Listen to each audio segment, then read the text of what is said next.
Happy Monday, guys. We're starting off this week with a new kind of cycle. These next 2 weeks are going to be transition weeks into our next cycle. So just giving you a little bit of a feel to what's coming up next. We're going to start off by working on deadlifts today, taking a little bit of a break on those back squats. We're going to work on deadlifts. We're going to work on some strength here, learning how to do some touch and go reps, and building that lower body strength. So today's deadlifts is 15, 12, 9, 6, 3. Each set should be done unbroken. And you're gradually just going to go up in weight as you decrease in the number of reps. So we're thinking about control today on every single rep. You try to make every single rep look the same one after another. And we're not trying to max out today. We're just trying to start building those motor patterns, practicing touch and go reps, and getting really comfortable in those positions.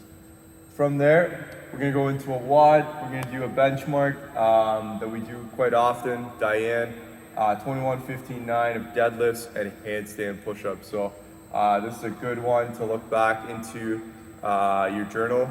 We've done this a couple times throughout the year. It's a good test of strength and endurance here. So make sure you write this one down. Even if you're not going RX, track it so you can see how you progress on the next time we repeat this one.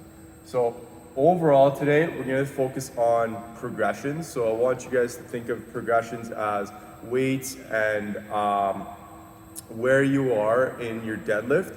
So maybe today, conventional deadlifts may not be where you go. Maybe you work on sumo deadlifts today to get a little bit more activation in those muscle groups. Maybe in your hamstrings and glutes, you're not really feeling it.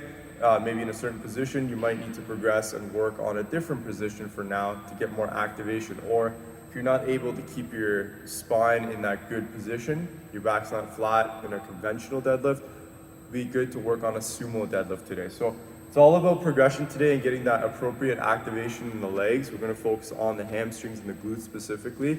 And if you feel a little bit in the lower back in terms of muscle tightness and a little bit of soreness, that's okay, as long as you're not putting all the pressure and all the loading in your low back. So we're keeping that trunk nice and tight to stabilize that low back all the way up to that spine or up to the neck.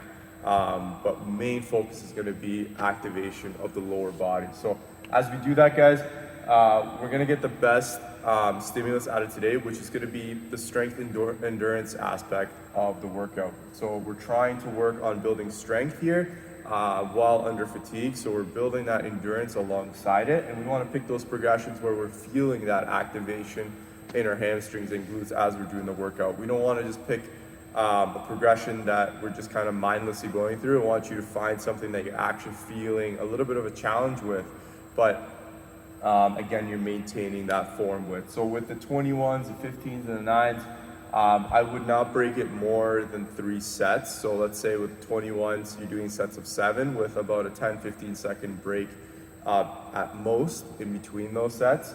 And the same idea with the handstand push-ups today. Even though it's an upper body movement, we're going to be working on strength endurance there as well. So make sure you're getting that right progression in for your handstand push-up, whether it be dive bombers or using some ab mats, or even compared to what you did last time. Maybe you used an ab mat and a plate. Maybe see if you can take that plate away and just use the ab mat today, and still stick to the same kind of rep scheme you did last time. If you did sets of 7, that'd be perfect to do without that plate.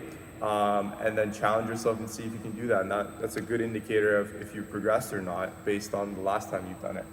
But again, it's all about those progression, guys. Pick those progressions that work best for you to get the best stimulus out of this. It's going to be different for everybody. And overall goal here with the workout, we want to finish this under the 10-minute mark. So this shouldn't take more than 10 minutes. It's supposed to be a fast workout. 21, 15, 9 should go by pretty fast, and we're going at a high intensity in this one. And we're not spending 20 or 15 minute plus on this workout. It should be just underneath that 10-minute mark there. If you're very close and just a little bit over, that's okay.